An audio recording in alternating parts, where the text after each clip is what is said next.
Boa noite, Deep Movement. Que prazer estar aqui com você. Mais um domingo. Toda glória, toda honra, todo louvor, toda adoração.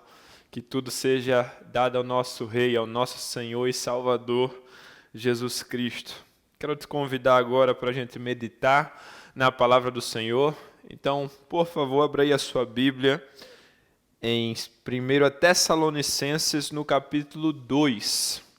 1 Tessalonicenses, no capítulo 2. A mensagem de hoje é uma continuação da série de mensagens que eu iniciei na semana passada, que é uma igreja simples. Sendo uma igreja simples. Mas antes de entrar nesse texto, eu quero ler para você o texto que está em 1 Pedro, no capítulo 2, versículo de 9 a 10. Que fala o seguinte: Vocês, porém, são geração eleita, sacerdócio real, nação santa, povo exclusivo de Deus, para anunciar as grandezas daquele que os chamou das trevas para a sua maravilhosa luz. Antes vocês nem sequer eram povo, mas agora são povo de Deus. Não haviam recebido misericórdia, mas agora a receberam. Então, quero te convidar a fechar seus olhos, baixar sua cabeça e me acompanha nessa oração. Pai, muito obrigado pela oportunidade, Senhor, de meditarmos na Tua palavra, de ouvir o que o Senhor tem a nos dizer, a falar conosco. E o nosso pedido é exatamente esse. Toca em nossos corações, para que nós possamos estar sensíveis à Tua voz e à Tua presença, para que Tu possas ministrar de forma profunda e pessoal em nós, Senhor. Então fala, porque o nosso maior desejo é o Senhor. O Senhor é tudo que queremos. Então um outro pedido que eu te faço é que na casa de cada um, a Tua glória possa ser manifestada, a Tua presença seja manifestada de forma sobrenatural. Então que nesse tempo milagres possam acontecer, libertação possa acontecer, porque a luz está invadindo o ambiente onde estamos. Então é no nome de Jesus que nós oramos, Pai. Amém e amém. Aleluia. O Senhor é muito bom, muito bom, muito bom. Então essa passagem que eu acabei de ler para você, de 1 Pedro, no capítulo 2, de verso 9 e 10, é uma palavra em relação à igreja, ao povo de Deus. Mas isso aqui também traz um antes e depois desse povo. Porque o apóstolo aqui faz essa declaração de que antes vocês não eram nem povo, e agora vocês são povo. Antes vocês viviam nas trevas, mas agora estão na maravilhosa luz. Antes vocês não haviam recebido misericórdia, mas agora receberam. Então, essa passagem revela algo em relação à igreja. A igreja é um ambiente de mudança. É um grupo de pessoas que vivem uma mudança causada por Deus. É por isso que eu costumo dizer aqui que todos nós precisamos ter a nossa história do antes e depois de Cristo. Quem eu era antes de conhecer Jesus? E quem que Ele me tornou? Quem é a pessoa que eu sou hoje por causa de Cristo? Então, a igreja é um ambiente de pessoas transformadas e que estão vivendo essa transformação. É para isso que vivemos. Mas se há mudança, essa mudança é contínua. Então exige uma mudança de mente, de coração, uma mudança no estilo de vida, uma mudança nas prioridades, uma mudança nos valores, nos princípios. Então existe uma mudança que é um processo. Então, a minha oração e o meu pedido é que você também esteja vivendo essa transformação, que você esteja buscando essa transformação em Cristo, para que você possa ser aquele ou aquela que Deus te chamou para ser, uma pessoa segundo o caráter de Cristo, uma pessoa segundo o coração de Deus. Então eu quero compartilhar com você alguns princípios sobre como ser uma igreja segundo o coração de Deus, como ser uma pessoa segundo o coração de Deus. E o primeiro princípio, aprendendo com a igreja de Tessalônica e com a carta que Paulo escreveu para aquela igreja, o primeiro princípio está no capítulo 2, versículo 1 e 2 dessa passagem, que diz o seguinte: Irmãos, Vocês mesmos sabem que a visita que lhes fazemos não foi inútil, apesar de termos sido maltratados e insultados em Filipos. Como vocês sabem, com a ajuda de nosso Deus, tivemos coragem de anunciar-lhes o Evangelho de Deus em meio a tanta luta. Então, você sabe, o primeiro princípio é: lembre-se de quanto custou para que o Evangelho chegasse até você. Lembre-se de quanto custou para que o Evangelho chegasse até você. Uma das principais mudanças que acontece no coração daqueles que conhecem a Cristo é que nós precisamos valorizar aquilo que Deus valoriza. E a mensagem de Cristo, meu Deus, é algo muito precioso, muito valioso. Tem aquela famosa frase que diz assim: olha, salvação é de graça, é pela graça, mas não foi de graça. Custou um preço muito alto ao nosso Senhor e Salvador Jesus Cristo. Ele custou a sua vida, custou a morte de cruz. Houve um custo muito alto. Mas uma outra coisa que nós também precisamos nos lembrar é que para que a mensagem chegasse até nós, hoje aqui em 2021, houve também um custo muito alto. Muitas pessoas foram perseguidas e até mortas por causa desse evangelho. Para que esta mensagem pudesse ser passada de geração a geração. E o grande problema é que muitas vezes não damos valor a essa mensagem como deveríamos. Mas para sermos igreja segundo o coração de Deus, para sermos pessoas segundo o coração de Deus, precisamos entender o quão preciosa é esta mensagem. Quão precioso é o Evangelho.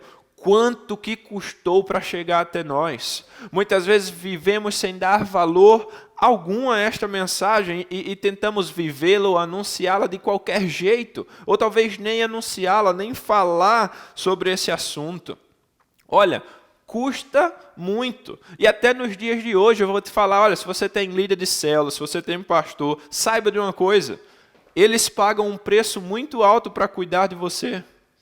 Pagam um preço, há um custo, você não sabe quantas noites de sono são perdidas, quantas horas de vida são investidas para orar, para preparar a mensagem, quantos ataques do inimigo cada líder passa, e tudo isso para que vidas sejam abençoadas, para que vidas sejam salvas e transformadas. É por você. Você tem dado valor a esse custo? Você tem valorizado ou tem simplesmente desprezado? E você sabe, cada líder, cada pessoa que faz isso, não faz isso por benefício próprio, mas para glorificar a Deus e para abençoar cada um. Você sabe, nós precisamos valorizar a mensagem de Cristo, ao ponto de entender o porquê as pessoas entregaram suas vidas, ou seu tempo para compartilhar essa mensagem. E também ao ponto de eu fazer o mesmo, de eu dedicar a minha vida para essa mensagem, para a mensagem de Cristo, não apenas para vivê-la, mas para anunciá-la. Então, quanto custa para você a mensagem do Senhor? Você está disposto a entregar a sua vida a ela, a viver para ela, para anunciar essa mensagem, para ser o seu principal assunto, ser o seu principal sonho, a sua principal alegria esteja nessa mensagem? Que você valorize ao ponto de dedicar a sua vida a essa mensagem. Então lembre, para que você tivesse a liberdade de estar hoje na igreja, de estar assistindo essa mensagem, do Evangelho ter essa liberdade de circular nas mídias, nas redes sociais, na mídia, olha, custou a vida de muitos, custou o tempo de muitos. Então valorize.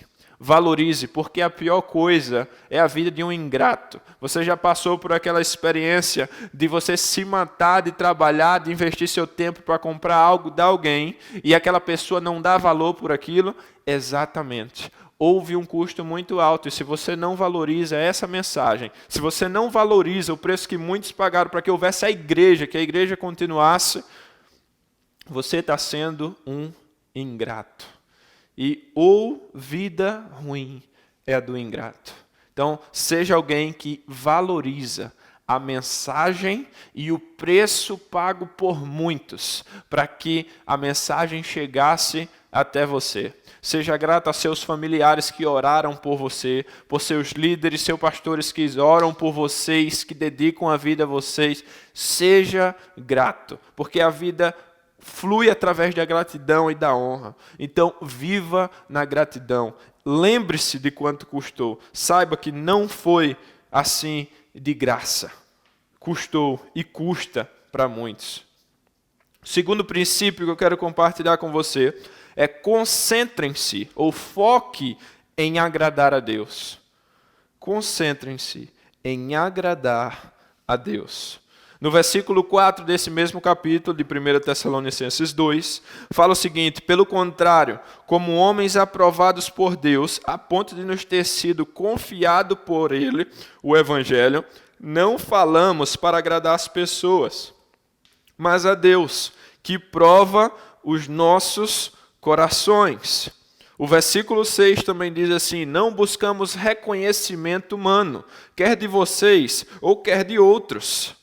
Então algo fica claro, o objetivo e o foco de Paulo e os discípulos dos apóstolos não eram autoglorificar, não era buscar a admiração das pessoas, não era que as pessoas olhassem para eles e dissessem, olha quão espiritual que ele é, mas simplesmente agradar a Deus, cumprindo aquilo que Deus os chamou para fazer. Você sabe, uma das marcas principais da igreja é exatamente essa. O foco dela não está em agradar o mundo ou as pessoas, mas em agradar a Deus, fazer a vontade de Deus. É por isso que muitas vezes a igreja comete até o erro. Eu vou te confessar algo, já participei de reuniões de algumas igrejas onde as pessoas ali, os líderes, estavam pensando no planejamento da igreja e eu vi uma pergunta ali que me incomodou. Era a pergunta assim, o que será que as nossas pessoas ou o nosso povo quer? Vamos fazer um planejamento de acordo com o que eles querem. E eu fiquei assim, meu Deus, mas se somos representantes de Deus, não faz sentido você viver ou organizar a agenda da igreja de acordo com o que vai agradar as pessoas. Precisamos organizar a agenda da igreja, o planejamento da igreja, de acordo com o que agrada a Deus. E nem sempre o que agrada a Deus vai agradar as pessoas. Muitas vezes a mensagem vai ser dura, muitas vezes vai haver muito confronto. Então, não dá para viver para agradar as pessoas. A igreja tem um foco diferente. Vou fazer a vontade de Deus, independente se as pessoas vão gostar ou não. Às vezes eu brinco com alguns amigos que eu digo assim, poxa, às vezes parece que as mensagens que eu prego não agradam muitas pessoas. Deus, na maioria das vezes, me dá mensagens que é de confronto, mensagens que é dureza. Mas se é o que Deus está mandando falar, eu preciso falar. Nós precisamos viver para o que Deus está mandando viver. Falar o que Ele quer falar, porque esse é o nosso objetivo. Agradar a Deus e não ao mundo, não às pessoas. Este é o nosso centro. Então agora você como igreja, eu te faço essa pergunta. Você está vivendo para agradar a quem? A sua agenda agrada a quem? Agrada você, sua família, seus amigos ou agrada a Deus? Se faça essa pergunta, pensa melhor, você está vivendo para agradar quem? É hora de ajustar a sua vida e dizer assim, eu preciso investir minha vida para agradar a Deus. Às vezes você está buscando a admiração e a aprovação de pessoas, quando era para você estar buscando a aprovação e a admiração de Deus. Viva para agradar a Ele. Pergunte, o que o Senhor quer que eu faça? O que o Senhor está esperando de mim? Tem muita gente que passa uma vida inteira focada em agradar tudo e a todos, menos a Deus. E aí é onde há um grande desperdício de vida. Então, não viva buscando a felicidade, não viva buscando o prazer, mas viva focado em agradar a Deus. Porque aí sim, você vai ser uma pessoa segundo o coração de Deus, você vai ser igreja que agrada a Deus. O terceiro princípio é esteja disposto a sofrer por ser igreja. Esteja disposto a sofrer como igreja.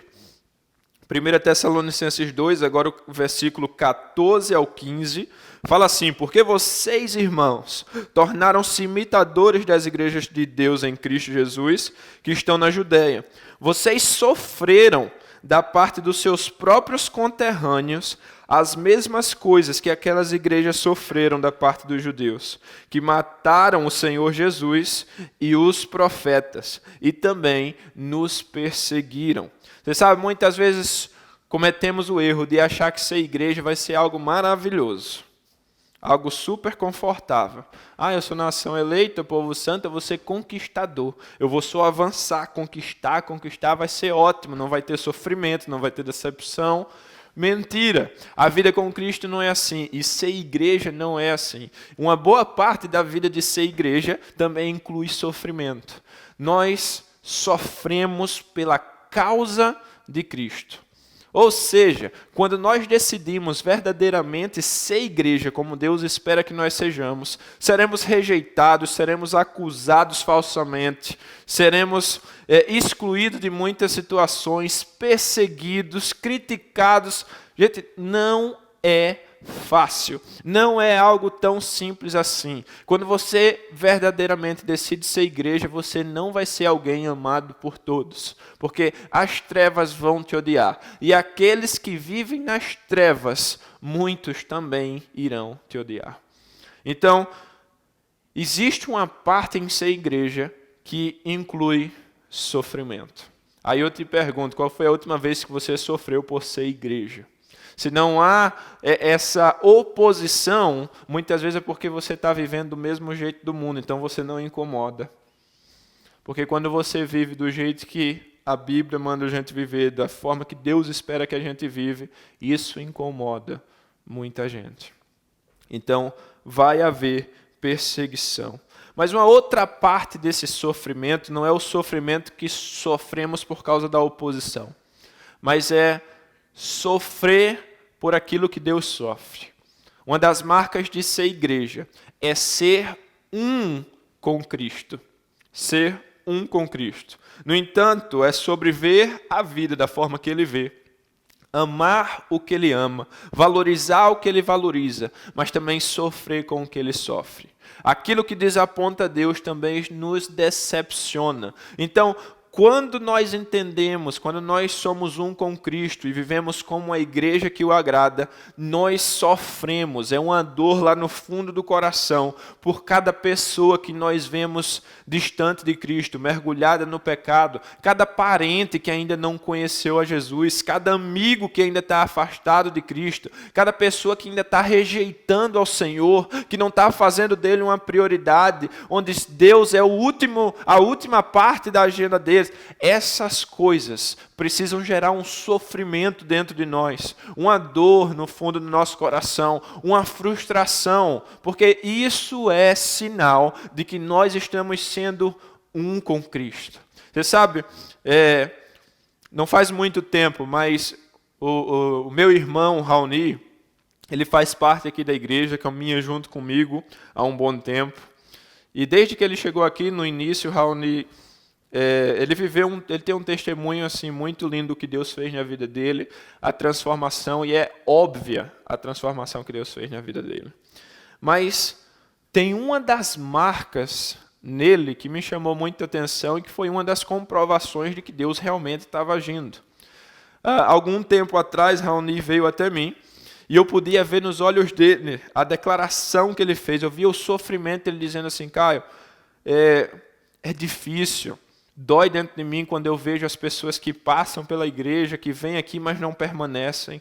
As pessoas que vêm aqui, mas não assumem um compromisso com Deus, que rejeitam, que escolhem o pecado, que escolhem viver. E eu vi nos olhos do Raoni assim, o quanto que ele sofre por isso.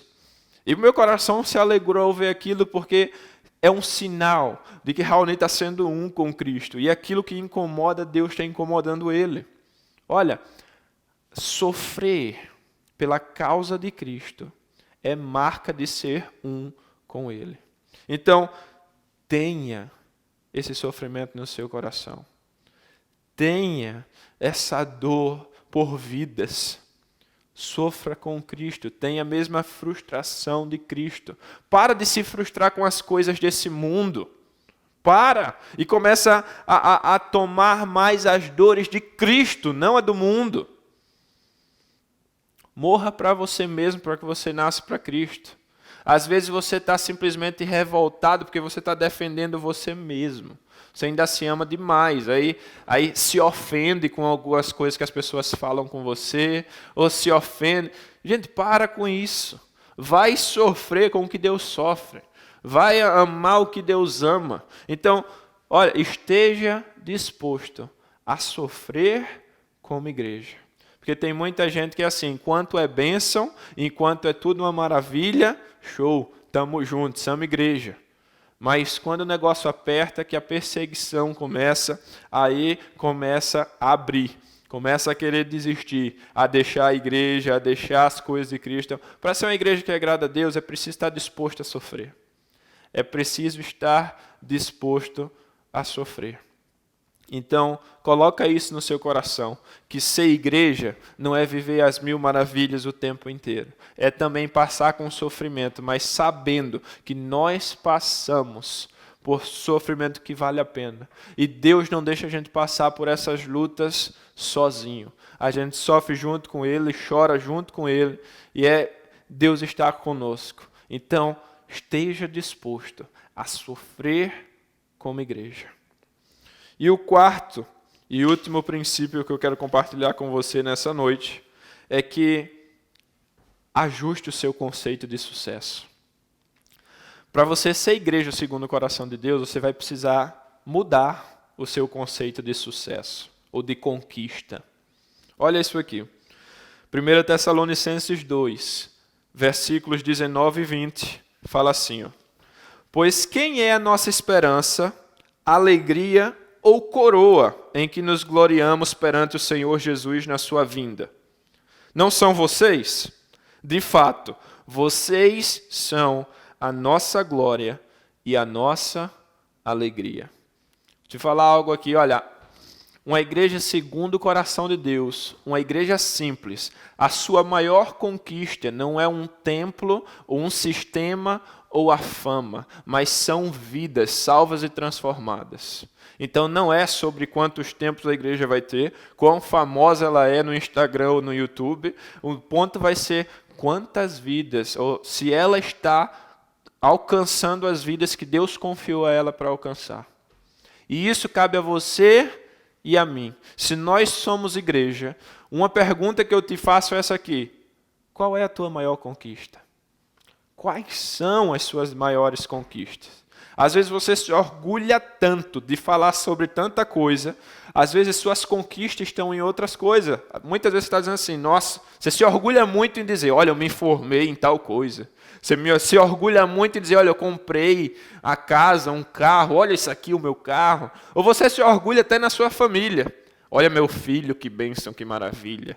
Olha só, se for, passou num concurso, passou não sei o quê. Gente, aonde está o seu orgulho? Do que se orgulha? Quais são suas maiores conquistas? Olha, uma igreja, uma pessoa, segundo o coração de Deus, a sua conquista, a sua maior conquista está em cumprir a vontade de Deus. E isso está relacionado a vidas. A ver vidas sendo salvas e transformadas. Então, quando você se torna parte da igreja verdadeiramente, e você como um corpo trabalha junto para ganhar vidas, para transformar vidas e consequentemente sua vida também é transformada, aí sim é uma grande conquista. Porque um dia Jesus vai voltar para nos buscar, estaremos face a face com Ele, e qual vai ser a nossa maior conquista para contar para Ele? Para falar com Deus? Porque é disso aqui que Paulo está falando. Olha, a minha coroa, a minha maior conquista é vocês.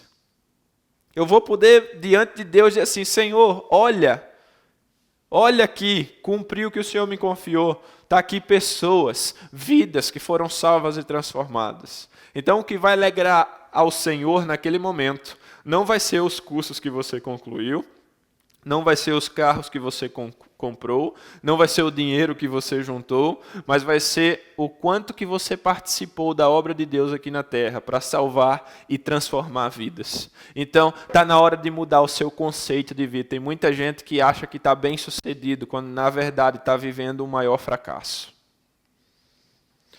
Muitas vezes você pode achar que está tendo uma vida de sucesso, quando a sua vida está sendo um fracasso. Comece a olhar sucesso pelo ponto de vista de Deus, porque no final das contas é isso que vai valer a pena. Então que o seu maior orgulho, que a sua coroa, que a sua glória diante do Senhor seja vidas salvas e transformadas. E que isso comece pela sua. Porque há uma frase bem comum, bem conhecida que diz: pessoas feridas ferem, mas pessoas curadas curam. Pessoas salvas vão viver para salvar. Pessoas transformadas vão viver para transformar. Então permita, viva a salvação e receba a transformação que vem por meio do Senhor Jesus Cristo. Deixa eu orar com você nesse momento. Feche seus olhos e baixe a sua cabeça. Pai, muito obrigado por esse tempo, por essa mensagem e pela vida de cada um que pôde nos acompanhar e participar desse tempo agora. Eu peço, Senhor, que o Teu Espírito Santo venha tocar na mente e no coração de cada um, para que cada um possa ser igreja, segundo o Teu coração, vivendo aquilo que o Senhor confiou a cada um. Então, nesse momento, Pai, eu peço que o Teu Espírito Santo venha trazer revelações a cada um, Senhor, e cada um possa ver quem Tu és e o significado de verdadeiramente ser igreja, de ser cristão. Então que sejam pessoas comprometidas com o Senhor e com o Teu reino, que vivam para a Tua glória, para Te agradar, Senhor, colocando o Senhor acima de tudo. E eu também peço para que cada um possa ser pessoas frutíferas, pessoas que ganham outras vidas, que eles estejam conectados ao Senhor ao ponto de frutificar. Então, usa cada um aqui, Senhor. Vai de encontro também com a necessidade de cada um. O Senhor conhece os sofrimentos, o Senhor conhece as batalhas, e nesse tempo eu te peço, renova as forças. Que o Teu Espírito Santo capacite cada um por passar pelos tempos difíceis, mas que para conquistar até em tempos difíceis, que possam ser vitoriosos, Senhor. Então é no nome de Jesus que eu envio cada um aqui para a melhor semana que já viveram até o momento, Senhor. No nome de Jesus. Amém e amém. Eu quero te convidar também nesse momento, se você deseja tomar a decisão de entregar sua vida a Jesus, de assumir um compromisso com Ele. Te convido a fazer uma oração na sua casa, você e Deus. Simplesmente repita essa oração comigo. Senhor, obrigado por enviar Teu Filho para morrer na cruz do Calvário por mim. Eu entendo que não há outro caminho até o Senhor, a não ser Jesus. E é por isso que eu entrego a minha vida a Ti. Vem e faz morada em meu coração. Me perdoa dos meus pecados e me dá uma nova vida. No nome de Jesus. Amém. Então, se você fez essa oração do fundo do seu coração, decidindo entregar a sua vida a Jesus, eu te convido a mandar uma mensagem para a gente, para que nós possamos te ajudar no próximo passo, que é o batismo. Se você deseja se batizar, também entra em contato com a gente, que nós para que possamos esclarecer o significado do batismo e preparar esse dia tão especial da sua vida. E faça parte também de uma célula. Não caminhe sozinho. A vida é melhor com pessoas. Então que Deus abençoe a sua vida, a sua semana, e nós nos vemos no próximo domingo. Um grande abraço. Se você foi abençoado por esse tempo e deseja investir no nosso ministério para que possamos abençoar e alcançar mais vida, você pode estar ofertando e também dizimando com o QR Code que está aqui na tela. Deus abençoe a sua vida.